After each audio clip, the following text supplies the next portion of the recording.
মহাপ্রভুর লীলাতে এক জায়গায় বর্ণনা করা হয়েছে, যদি কোনো বৈষ্ণবের গৃহে কিছু না থাকে তো 3টে জিনিস দিতে হয়, কিন্তু আপনার বাড়িতে সেরকম কিছু নেই, আপনি নিজেই প্রত্যেক দিন একবার করে অন্ন পান,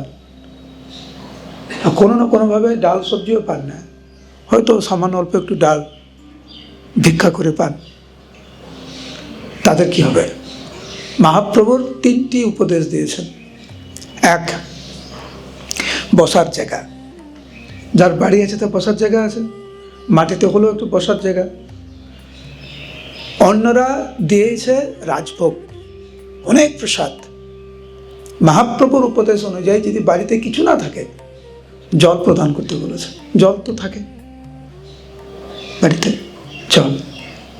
আর তৃতীয়ত, সবচাইতে গুরুত্বপূর্ণ হচ্ছে মধুর ভাষা, ভালো করে কথা বলা। সেই জন্য এখানে বর্ণনা করা হয়েছে যে শিষ্টাচার অনুসারে অতি মধুর বাক্যে ব্রহ্মাকে স্তুতি করেছিলেন। তো কমপক্ষে আমরা মধুর বাক্যে কথা বলতে পারি কেউ যদি আমাদের বাড়িতে আসে। এমনকি যদি এমন কেউ আসে যাকে আপনার পছন্দ না, সেও যদি আসে, তবুও তাকে বসার জায়গা দেওয়া উচিত, একটু জল দেওয়া উচিত এবং ভালো করে কথা বলা উচিত। এর ফলে ভগবানের কৃপা আমরা পেতে পারি। কেউ যখন ভক্তের সাথে ভালো ব্যবহার করে, সবার সাথে ভালো ব্যবহার করা উচিত। আর যারা উন্নত ভক্ত, যারা আমাদের থেকে উন্নত, তাদের সাথে কেমন ব্যবহার করা উচিত, তার ফল কি হয়, সেটা হচ্ছে এই শ্লোকে বর্ণনা করা হয়েছে। অনেক সময় দেখবেন ভক্তরা যখন কারোর বাড়িতে যায়, তারা বলে আমার মাথায় একটু হাত দিয়ে দেন, বলে না? ওই মাথায় হাত দিয়ে কিছু হয় না। আমি অনেকবার দেখেছি, নিজের এক্সপিরিয়েন্স থেকে বলছি, মানে আমার হাতটা ছিনিয়ে নিয়ে জোর করে ওদের মাথায় হাত দেওয়া আছে। দেবেন না মানে? মাথায় হাত দেবেন না মানে? আপনি সাধু এখানে এসেছেন আমার বাড়িতে, দেন মাথায় হাত। ওইভাবে কৃপা পাওয়া যায় না।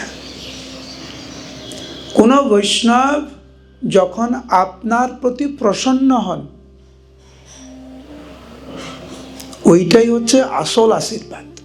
তোর হৃদয় থেকে আসে, এ কত ভালো, কত সুন্দর সেবা করছে, অপরকে কত সাহায্য করছে, কত সুন্দর জপ করছে, কত সুন্দর সেবা করছে। কোনো ভক্ত যদি আপনার সম্বন্ধে এরকম ভাবতে পারে না, আপনার জীবন ধন্য, আর কিছু লাগবে না। কোনো ভালো বৈষ্ণব শুধু এইটা চিন্তা করছে যে কত ভালো। কোনো বৈষ্ণব যদি আপনার সম্পর্কে এরকম বলতে পারে, ও খুব ভালো সেবা করছে, হৃদয় থেকে।